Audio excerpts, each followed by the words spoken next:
So that was also pretty incredible. Yes, and all these activities are not only fun to watch as someone who would attend or try to participate in such activities. As a ordinary guest, you would find all these activities quite entertaining, and in the meantime, they are great chances or great opportunities to introduce your beloved skills or culture to another country, or actually to the entire world. And there are usually specialized forums and activities surrounding these major expos and affairs. You would be able to attend forums or summit or panel discussions and talks. And why do you think these can always be found during these expos?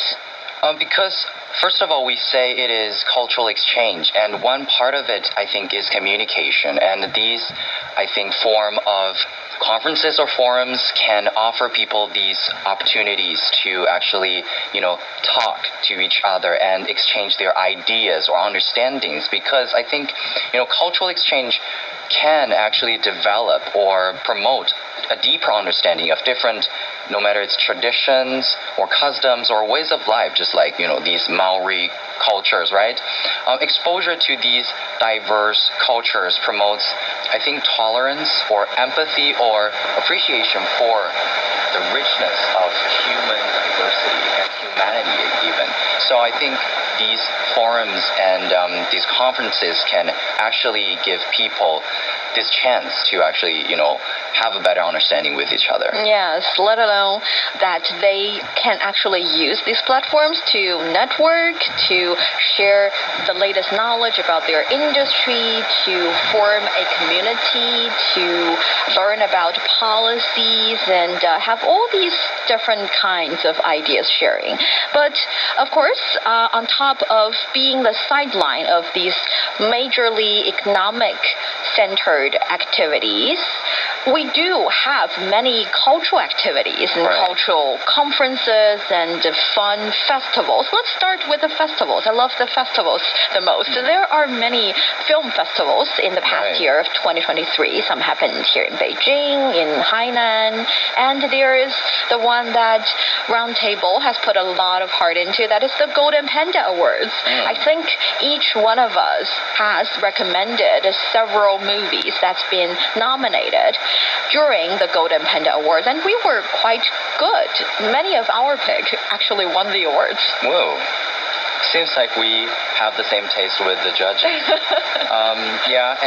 This Golden Panda Awards is actually the first Golden Panda Awards, but it is quite international, and it is a cultural initiative honoring achievements in the fields of film, TV, documentary, and animation. It's open to the world to collect and select outstanding film and TV works, and also aims to foster cultural exchanges and create a global community with a shared future.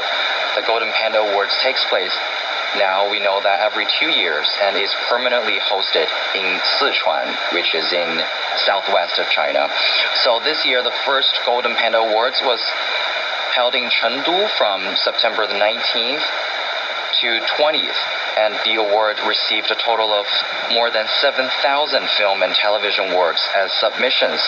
Among the 90 nominated works, 53 were overseas entries, and we can see that not only Chinese works were appreciated, and also international works have been joined the line of competing this Golden Panda Awards. So Josh, are you a huge movie fan, or just a movie fan? Massive, absolutely massive movie fan. What is your favorite foreign movie, foreign for you, for the past 2023? Oh my goodness, I wasn't ready for that question. I mean, Too many? I'm such a big movie fan that those kind of questions really, I struggle with. I really struggle with. I mean, when I think of this year, I mean, I'm going to sound like such a movie snob or something, but I actually need time to process some of these films. And so when I think about my favorite film of the year, I don't always think about the film that was necessarily released in 2023, because it's kind of like the film that I processed this year, or like I rewatched, I thought was really excellent. Yeah. So there is a film called Triangle of Sadness, which stars Woody Harrelson, Harris Dickinson, and there's another actress that sadly passed away after it was filmed. I thought that film was really, really beautiful. I did.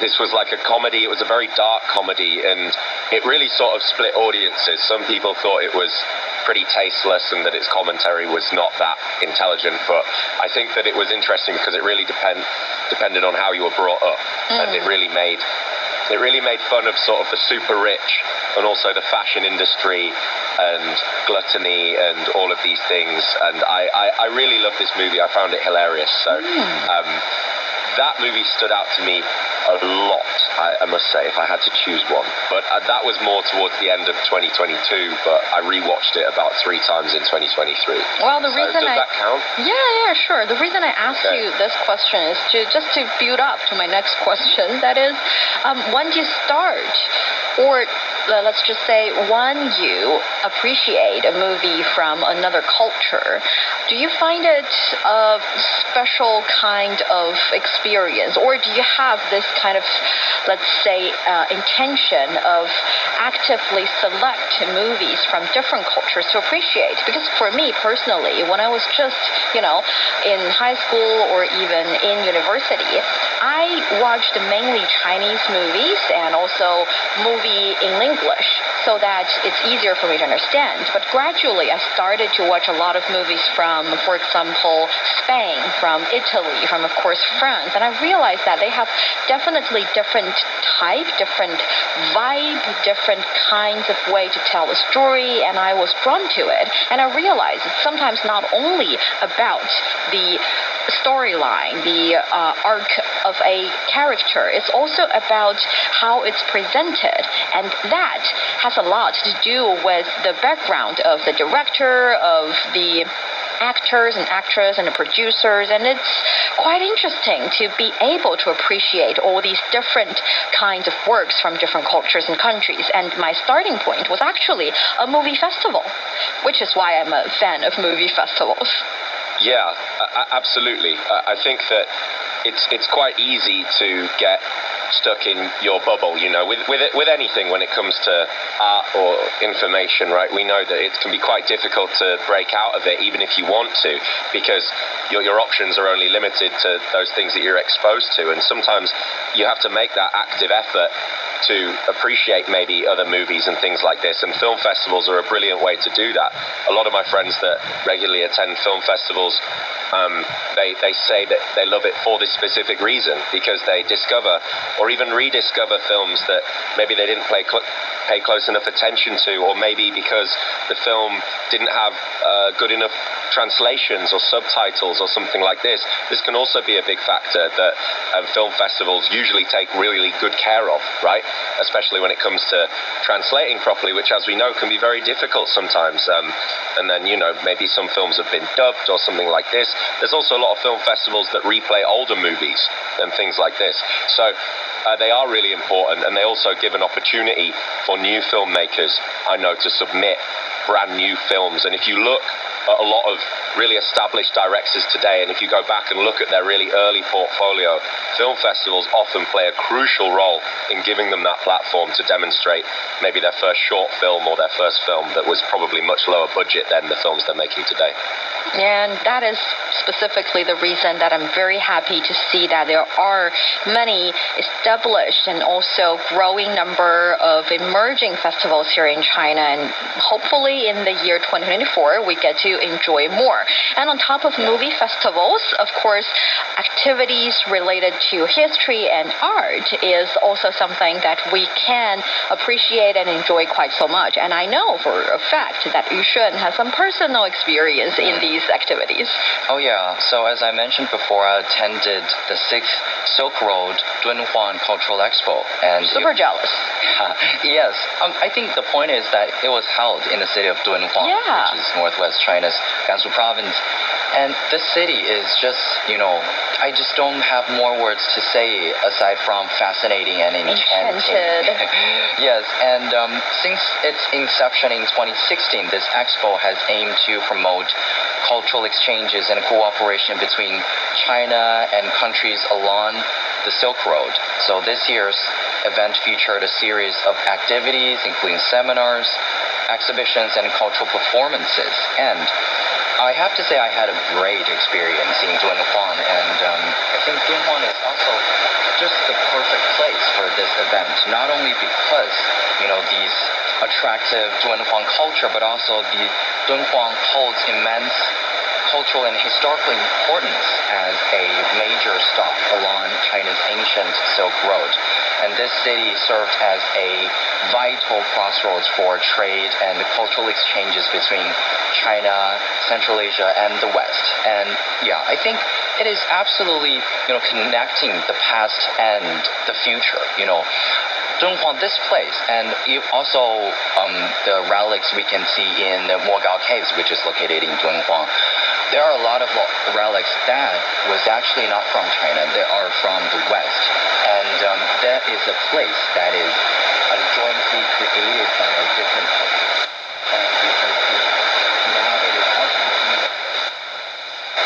cultural exchange, and it is just fascinating and interesting to see such events. Yes, and I think it's safe to say these events have set the stage for an unprecedented level of cultural dialogue, showcasing how the country is using its global stage to bridge cultures through various forms of art, sport, and media. This year has underscored more than ever the critical role that communication plays in our world.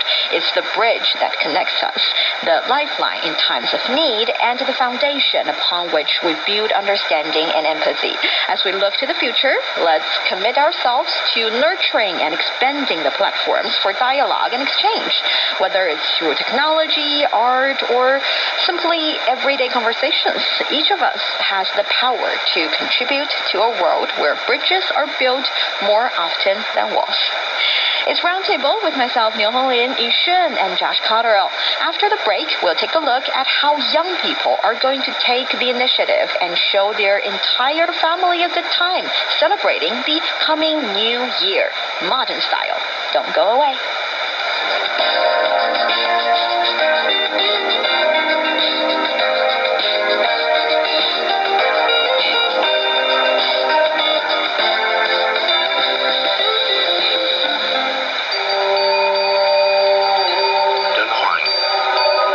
Situated along the ancient Silk Road, where fine arts and divine beliefs merged with the natural world. It's where the East and West interacted, and where the world's largest Buddhist art gallery still fascinates and amazes people today.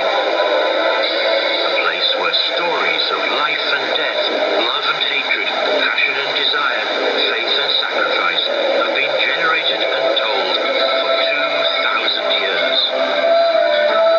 Buckle up for our podcast, Why We Love Dunhuang, the one and only podcast that can take you to the fantasy world of Dunhuang and beyond through our audio tour.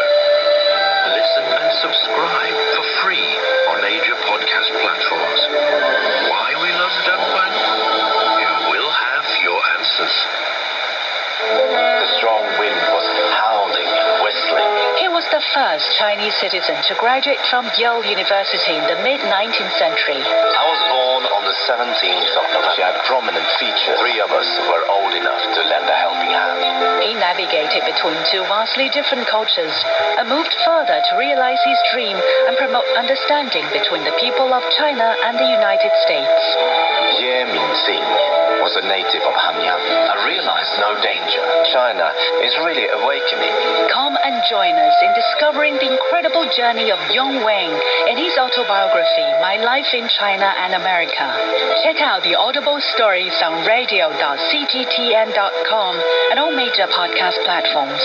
Just search for the podcast Books and Beyond and find My Life in China and America.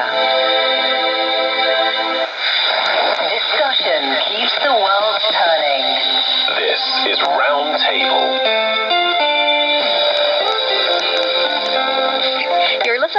Roundtable. I'm Liu Honglin, sitting in for He Yang, joined by Yu Shun and Josh.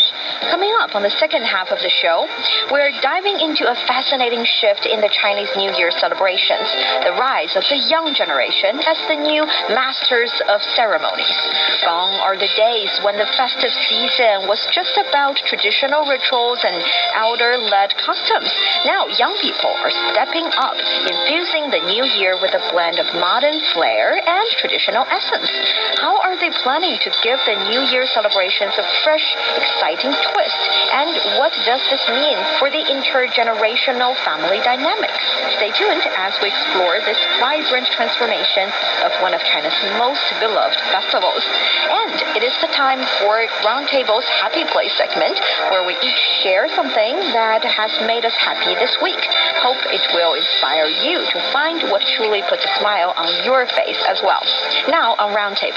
As 2024's Chinese New Year approaches, a new trend is emerging, driven by the younger generation.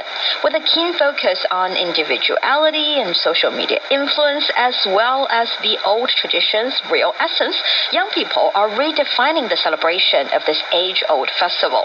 The rise in social media discussions and the evolving consumer trends reflect a significant shift from traditional observation to a more personalized and somehow digital celebration.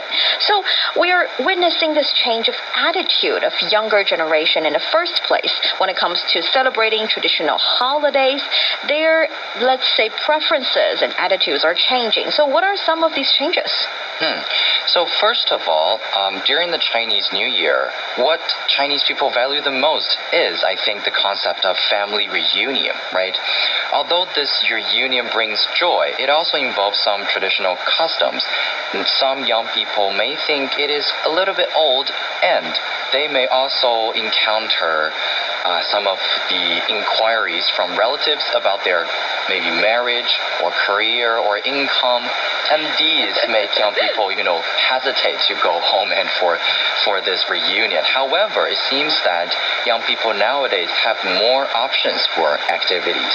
On the social media and the lifestyle sharing platform Xiaohongshu, the total number of searches related to the Chinese New Year or festive atmosphere or New Year goods exceeded 500 million times in just 2023. For example, activities like taking a city walk with your parents or preparing a New Year's Eve feast on their own, but using pre-cooked meals.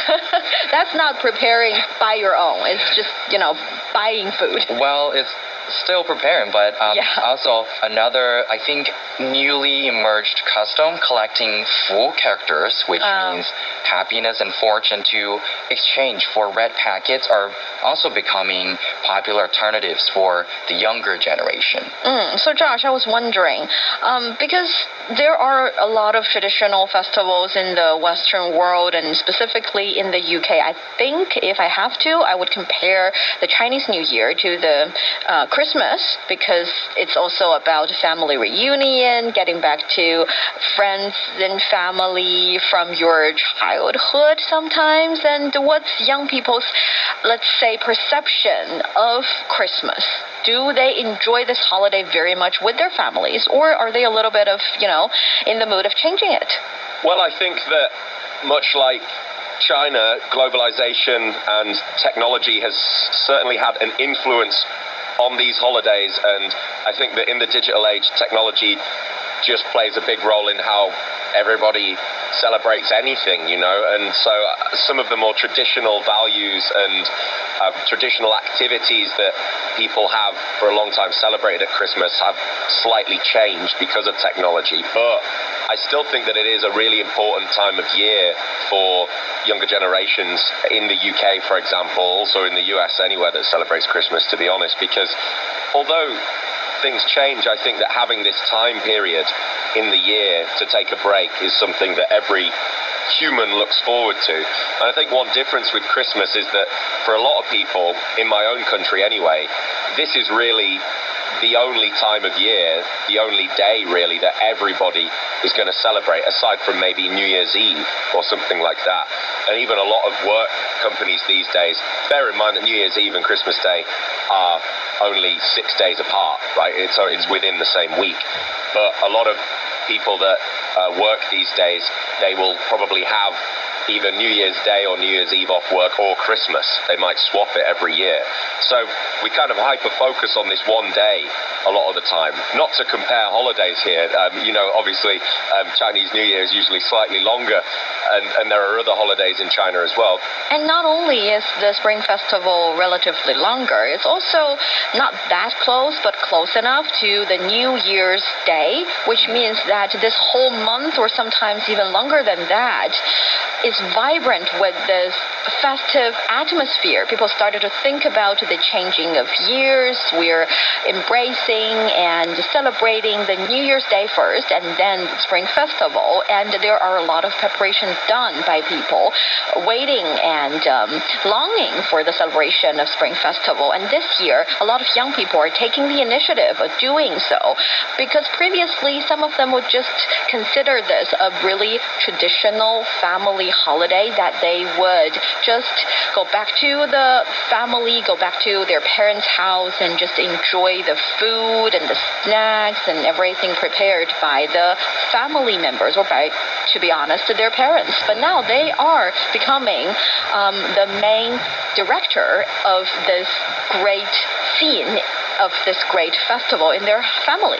Actually, according to a survey done by the media platform Xiaohongshu, over 83% of respondents aged 18 to 35, even though we know 35 is not that young, but they choose themselves or their spouse as the primary organizer for the New Year festival, both the New Year's Day and the traditional Chinese New Year.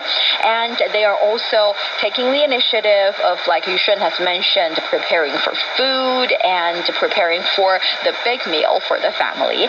So what are some trends of their purchasing, let's say, preferences when it comes to preparing for the celebration?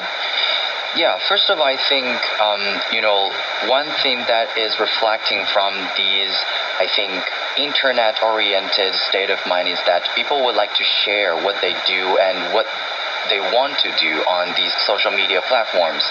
Like every year of this Spring Festival, Chinese people will, I think most of them will prepare a huge feast for the whole family. And normally it will last for more than 1 week, because you will just eat, leftovers on the second day of the Chinese New Year. But I think with a state of mind of being healthier, and also they would like to eat more diversified food, so they would like to prepare for themselves and some recipes that is not very commonly seen in some regular Chinese New Year dishes. Wait for a second. So they want to be healthy. They want it to be tasty. They want the dish to be innovative. Right. And also they want it to be as simple as possible. Young people these days do want it all, huh? Yeah, so I think there is a reason that a lot of people are picking the choice of pre-cooked meals, because it is fast, it is maybe delicious, and it is easy to make. But also some dishes like lemon spicy chicken feet, which is not that very common before, is also appeared on the recipe of these Chinese New Year dishes. Oh, and also Chinese young people are incorporating a lot of Western dishes into their traditional Spring Festival meals, because they would like to have a better global fusion. And intention in that way. I saw personally some of them may serve burgers for their family meals, because it is instant and quick, and it can satisfy basically, I think, their nutritious demand of getting mostly, gluten or meat, vegetable at the same time. So that, I think also, parents, they are getting open-minded with accepting these kind of recipes. So, yeah, that is innovating. That's actually my question. Our parents and grandparents, other generations, how are they accepting these new trends? Because not only the things that Yushun has already mentioned is mind-blowing to me when it comes to introducing burger to a traditional Chinese New Year's Eve feast. There are other things. For example, some people decide to take their parents to travel to spend the New Year's holiday. That's already something that people can accept, but city walk, that would be a little bit, I would say, advanced in a way. And some of them would give their parents different types of gifts for sure. Many gifts would focus on health-related products, some health care products as well as massage machine as such. So all these differences or all these changes in preparing and celebrating the traditional holidays, how are they being taken by other generation groups? It seems like, people from different age groups celebrate the Chinese New Year in instinct ways, I think, right? Although, a lot of their ways have been blended in different styles, but there are differences still. Those born in, I think, in the 1970s may adhere more to tradition, like watching the Spring Festival Gala and buying festive goods, like pumpkin seeds or sunflower seeds. I think these are kind of festive, traditional Chinese New Year goods that every family will buy, especially from these grandparents and parents. Individuals from the 1980s make their own arrangements, such as traveling or gathering with friends. They may also spend more money on socializing or gift giving and other festive activities. And for those younger ones who were born in the 1990s or even the 2000s, right? As they gradually enter the workforce, their main activities may gradually shift from, as we said, internet-oriented, internet-centered events like, getting the digital red packet or collecting these full characters to their own plans and arrangements for the celebration. For example, gathering with their families or gathering with their friends and go traveling.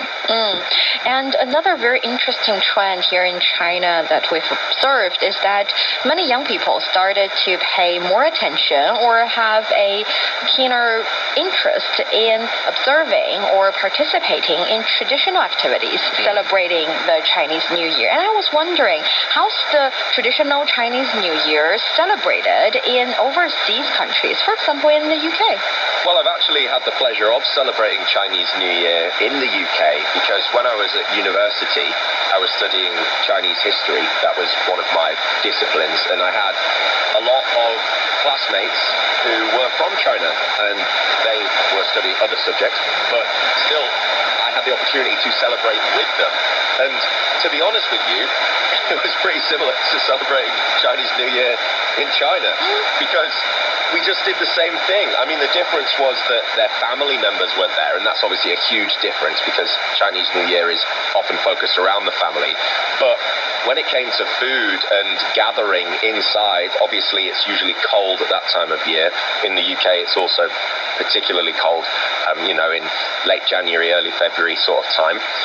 Whenever Chinese New Year is, it still confuses me. Don't understand the lunar calendar still. But we gathered together, but it was really wonderful and different in some ways because everybody sort of brought their own thing. So everybody brought something to contribute food-wise. There was a lot of dumpling making. And I mean, there was usually some foreigners there. So I guess the dumpling making was also sort of a tutorial sort of scenario because many of us had never done it before. So there was also sort of a lot of teaching going on and a lot of very ugly dumplings being made. So I guess there's some difference there as well. But generally speaking, it's still gathering inside around a big table, sitting there for a long time talking, eating a lot of delicious food, drinking, and, just laughing and having fun. So I guess slight differences, but a lot of similarities, in my experience anyway. And I also noticed that a lot of people are saying that maybe sometimes foreign peoples may celebrate Chinese New Year in a more traditional way because Chinese people like to introduce them the most authentic and the most traditional ways of celebrating Spring Festival. So, like these eating dumplings and also riding the food character or gather together for maybe playing firecrackers. And so these quite interesting. Of course, for a period of time, young Chinese people are thinking that, okay, we've been doing this for like 10 years. And old and still not cool. And we are not kids anymore. We're not going to do that. But I think probably because they haven't done that for quite a long time, and they circle of fashion or circle of tradition is coming. And then they find it interesting again and started doing that again. And actually, we see that according to the previous survey we mentioned, 60% of consumers focus on enhancing the ceremonial aspect of the new year, while 50% look forward to participating in the Year of Dragon folk activities like Dragon Lantern festivals. And among the major topic keywords, hashtag folk costumes reached 270,000 searches, up 180% year on year, and revival the old tradition had 2.4 million searches, up around 60%. So yes, a lot of young Chinese have shown a renewed interest in deeply engaging with Chinese cultural tradition and beauty and all these experiences. And I was wondering, because of all these changes and shifts in preferences in celebrating the festival, I was wondering actually to both of you, do you think if we see all these changes, do we need to make an effort in preserving or in protecting the age-old tradition in a way to protect our cultural roots? I think so, of course. That is also one of the most fascinating parts of a culture, I think.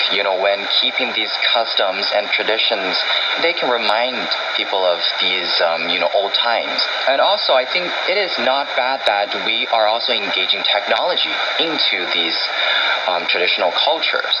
For example, we write full characters on these red paper, right? And now in modern days, we collect these digital full characters on our smartphones.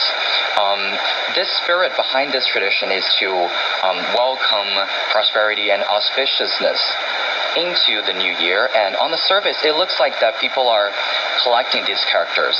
They exchange them for red packets, but it's still under the theme of the tradition of spreading good wishes and blessings for a prosperous and joyful year ahead. So it is a delightful way to blend tradition with a touch of creativity and modern celebration. So yeah, why not?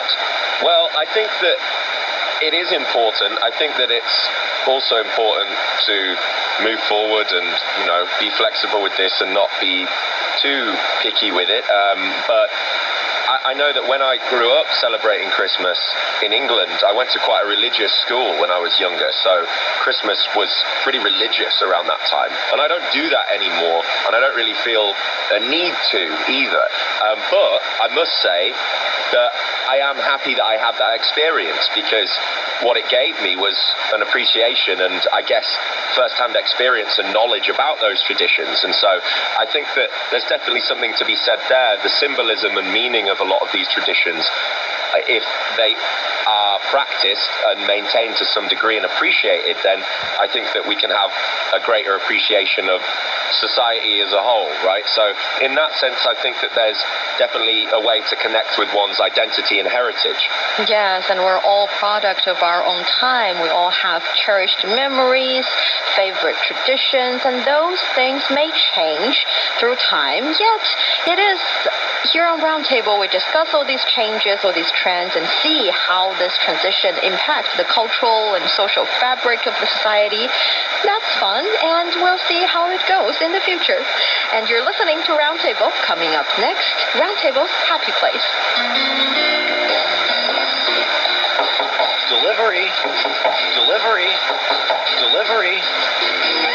What is it? Happiness from Roundtable. It's time for our cherished segment and roundtable, the happy place. In this part, we'll each share a little something that brought joy into our lives this week. So let's get started. What is your happy place for this week, Yushun? My happy place this week is a book I have been reading recently. This book is called Good Mood Exercise Manual. It is a translated version from a Japanese book, and it is written by a renowned Japanese psychiatrist named Masaki Nishida. So, in this book, the author addresses matters such as how not to be influenced by emotions and correctly dealing with negative emotions. This author presents 28 suggestions to help readers alleviate and release their stress.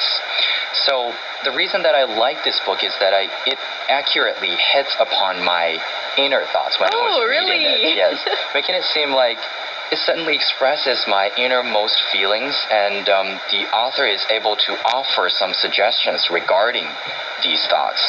For example, when you feel that you're overthinking, so his suggestion is to write down your dissatisfaction on paper and then examine from a third-party perspective whether you are truly overthinking. Well, it's so hard to, fully master your emotions, but through practice, we can minimize the influence of, negative emotions and alleviate their consequences, I think. So after all, regardless of whether our mood is good or bad, our life just goes on, right? Instead of getting trapped in these emotions and ruining our lives, it's better to reduce their impact and shake off these unhappiness and carry on without taking any negativity with us. So if you think your mindset or your life or even your physical body were frequently influenced by your emotions, because that happens actually, or I recommend you to read this book. Maybe you can get some insights from this author or from this book. And that is a really good recommendation. Actually, I had that feeling of, the mind or the ideas clicks when I was reading The Courage to be Disliked. I recommended this book before. Oh, really? See, that's the thing. Sometimes a book would cure your insecurity in deep down in your heart, and it just describes the situation so accurately. And when you're reading it, even though it's for the purpose of, let's say, enlightening you or soothing you or anything, but you actually feel happy, feel understood, and I think that is a really good recommendation. So what's the name of the book? In Chinese, the name is 好心情练习手册. So the translation will be Good Mood Exercise Manual. All right. So Josh, what is your happy place this week? Well, this week has been a very happy week for football fans or anybody that is a fan of this sport. I guess you don't have to be even a big fan to have appreciated it, but actually Boxing Day, which is the day after Christmas, and the week after it, is the most significant week for football in England. And you guys maybe know that I'm a big football fan. It's a massive part of my life. And on Boxing Day, basically, every team plays. Every professional team will play. So it's the biggest day for football. And it's really beautiful in my hometown. Although I wasn't there this year, it's wonderful because we have some really great traditions that are really inclusive for everybody. And I got to see videos and pictures of this. And one example I can give you is that in my hometown of Scarborough, we have a semi-professional football team which plays on Boxing Day. But aside from this, we have a really interesting tradition, which is early in the morning on the beach, the fishermen and the policemen have a game of football on the beach, all dressed up as Father Christmas. And everybody, the whole town goes down to the beach to watch them play football. And they are allowed to foul each other, basically. Ooh. So it's basically like no rules. It's pretty crazy, but it's so entertaining. And I hope that this tradition keeps going as long as nobody gets injured. But it's usually pretty safe. Although not always, to be honest. And then after that, everybody moves slightly down the beach to watch a raft race. And this is where different teams build their own little boat, and they have to race it round the harbour. And it's just a beautiful tradition, and, football is sort of the heart of it. And I think that, we were speaking about traditions earlier, ones that are, and for me, I think these ones are something that are very important to me. So I hope that we can keep going with this. So lots of happiness to do with football for me this week. Wow, that sounds like so much fun, and I hope I was there. And for me, this week, what made me happy was actually a lunch date with my dearest friend, who I've known for over 2 decades. Wow. Yeah, we've known each other, and we've been for each other for all the major important moments of our lives. Yet, because she now lives in Guangzhou instead of here in Beijing, the distance separating us has resulted to the fact that we only speak to each other several times a year because we're very, very busy with our lives and stuff.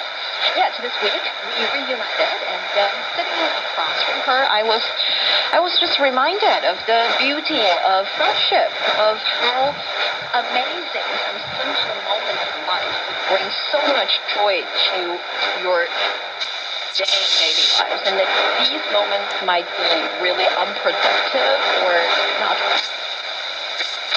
quote-unquote, not that useful, yet they're actually very useful to nurturing your soul. And we also went to Dongjiaominxiang, the Dongjiaomin Lane, located in central Beijing. It is steeped in history and is known for its remarkable architectures. We appreciate many of the legacy buildings in this lane. And for example, there is the St. Michael's Church. It is a 2-floor structure built in 1901, and outside of that building, actually, I saw a couple taking their wedding picture. And the bride, in this really, really cold day in Beijing, wore this dress with her arms and shoulders out, but the joy, the happy smile on her face shows that she's genuinely excited and enjoying these moments. And being able to witness all this reminded me of how essential it is to pause in our bustling lives a little bit to savor these connections that nourish our souls. That is why I'd like to say to our dear listeners out there, before 2023 slips away, take a moment to reignite old friendships, to explore the unnoticed corners of your own city. Allow yourself the luxury of these seemingly small indulgences. These moments are like the stars in the night sky of our existence, each one shining brightly, bringing unexpected joy and a deeper sense of connection to our world. Remember, it's in these unguarded, authentic moments that the true beauty of life is found. And that brings us to the end of today's roundtable. Thanks, Yushen and Josh. It's been a pleasure having you at our table, not only today, but the entire year of 2023. Until next time, also next year, keep the conversations going and the ideas flowing.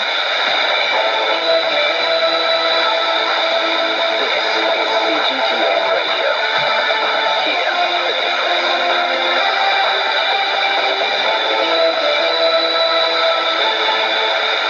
Examining the events that impact and shape China and the rest of the world.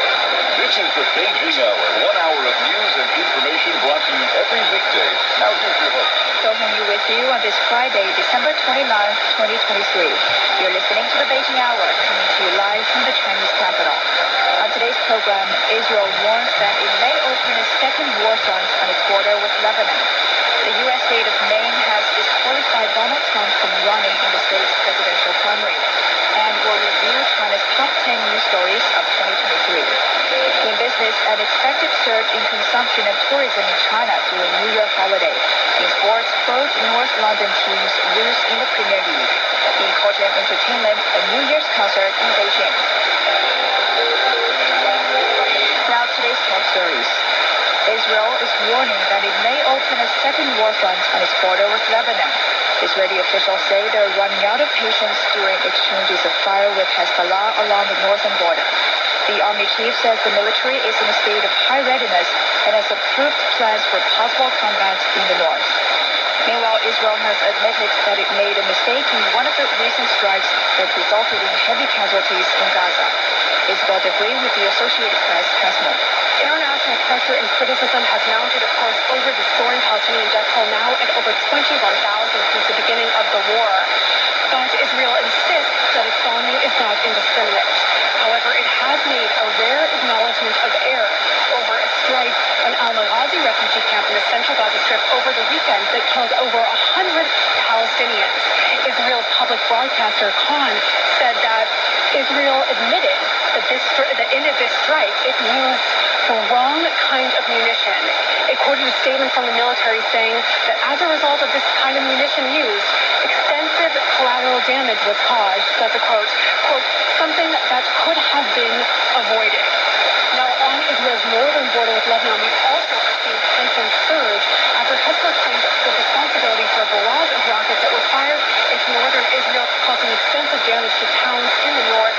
We saw also that the Israeli military said it intercepted at least 4 drones that were fired from Lebanon. Of course, all of this has raised fears of a wider regional escalation, and this is something that War Cabinet member Benny Gantz did not seem to dismiss when he was asked about this earlier. Let's listen to what Gantz had to say.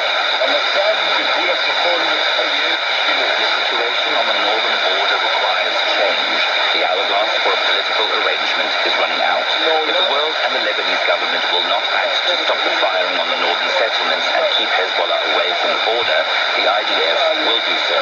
This is just the latest instance of Hezbollah and Israeli leaders trading threats over this border. And we heard from Hezbollah's deputy chief that he was ready, he said, for any escalation that the Israeli military was willing to make.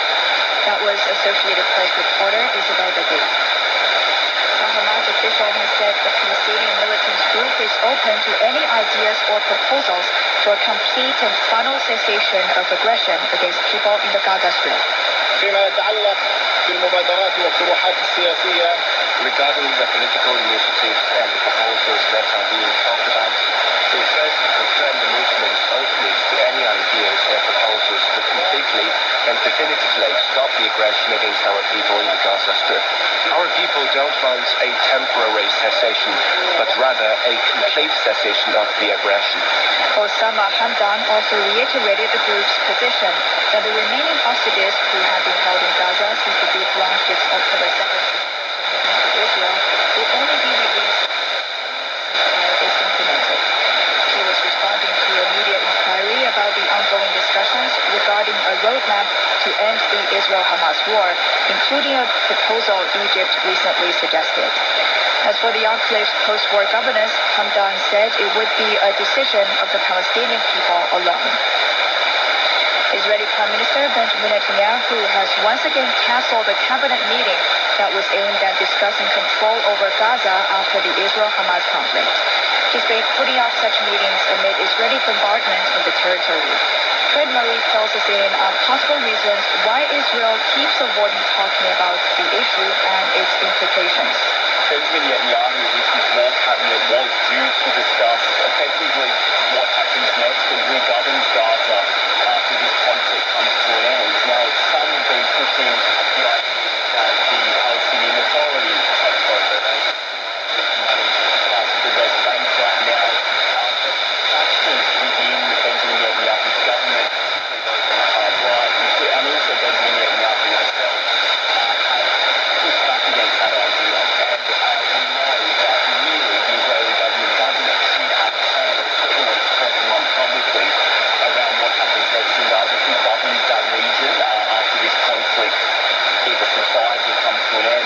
So the fact that the meeting was pushed off again, I think will raise concerns, probably even anger some diplomats, because it would appear now that the IDF is just getting bogged down into this conflict, and the Israelis are not discussing right now who to hand over the management or the governance of the Gaza Strip to. We are hearing Benjamin Netanyahu may discuss the issue next week at a larger security cabinet meeting, but certainly the can was kicked down the road, it would appear, and they avoided that very tough topic and an issue of who will govern Gaza following this humanitarian crisis. That was Prince Murray in Tel Aviv. A spokesperson for Germany's foreign minister says the government is ready for a new maritime mission in the Red Sea, which will stop commercial vessels növekedő turista kerestete.